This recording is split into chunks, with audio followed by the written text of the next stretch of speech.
This morning, what I wanted to look at was to give you, in terms of rational decision-making process, I wanted to look at a true-to-life example that is rather local.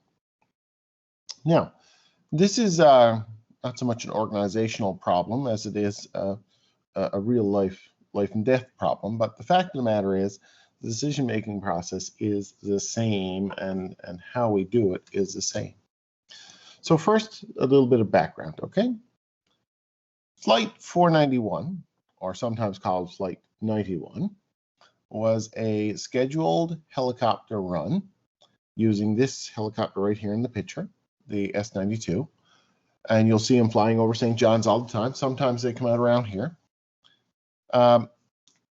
This is a scheduled flight that was headed from St. John's Airport to the White Rose and the Hibernia oil field, which is 355-kilometer flight. It lasts about 90 minutes to fly out to the oil platforms.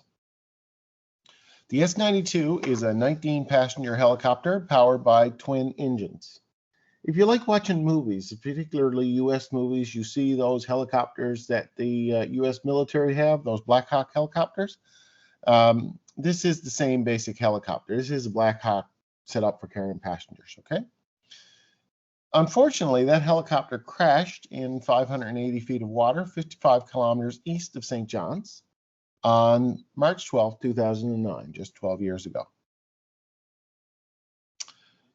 The helicopter has two engines, but it only has one gearbox. So you can imagine two big turbine engines powering those rotor blades there, the top one and the one that keeps it from flopping around.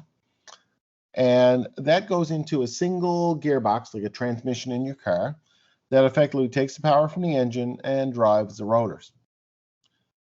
Unfortunately, what had happened after quite a bit of analysis by the Transportation Safety Board, the oil pressure was lost in the transmission. And because of that, both engines kept going, but the transmission gave up and died. It cannot operate without oil. When they came to realize there's a filter on the transmission, oil filter, just like in your car, and that oil filter is held on with 3 bolts. 2 of those bolts are broken. So the oil, which is about 55 psi, the same pressure as in your water tap, spilled out because of the broken bolts, and the transmission gave up and died. Of the 18 people aboard, only 1 survived. So it was a very devastating crash. Okay, so here you are now. I want us to be on that helicopter.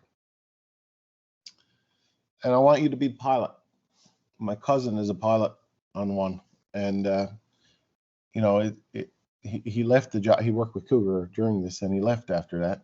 It was just a bit too stressful for him. The location is a big question. When you're on that helicopter, you have to be aware of where you are, okay? So the pilots would know their location. They were exactly 55 kilometers outside of St. John's. So if you're up on Signal Hill and you look out to the horizon's about 30 kilometers out, so it's 2 horizons away. And the sea state at the time was very rough. Okay, it was April or March. I'm sorry, it was March, and you know that in March we tend to have some rough weather.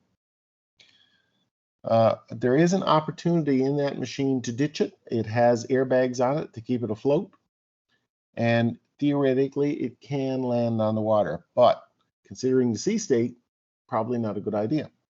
And helicopters are funny things because unfortunately the weight is on the top of them. And if you land in the water, it tends to be like a little bit of a cork with a lot of weight on the top, so it tends to want to tip over. And the fact is that there is gearbox oil in the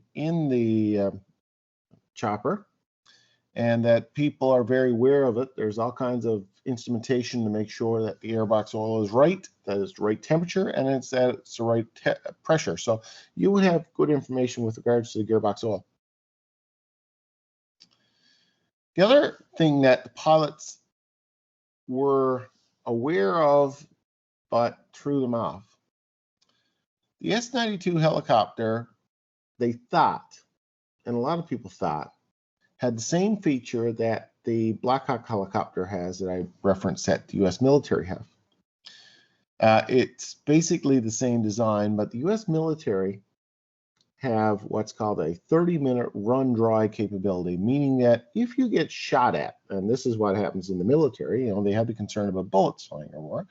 If you got shot at and the oil leaked out of the gearbox, those machines have what's called a 30-minute run-dry capacity. That is, they can fly for up to 30 minutes without any oil in the gearbox, or without the main oil supply. There is a reserve oil supply, effectively, that allows this to happen.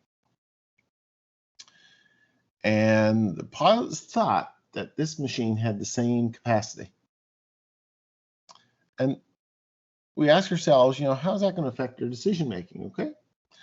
And what information did really the pilots need to make a rational decision? So what I want to do is I'm going to take you to a short video. Now, this is a shortened version of the Mayday episode that was done on this, but it gives most of these details. So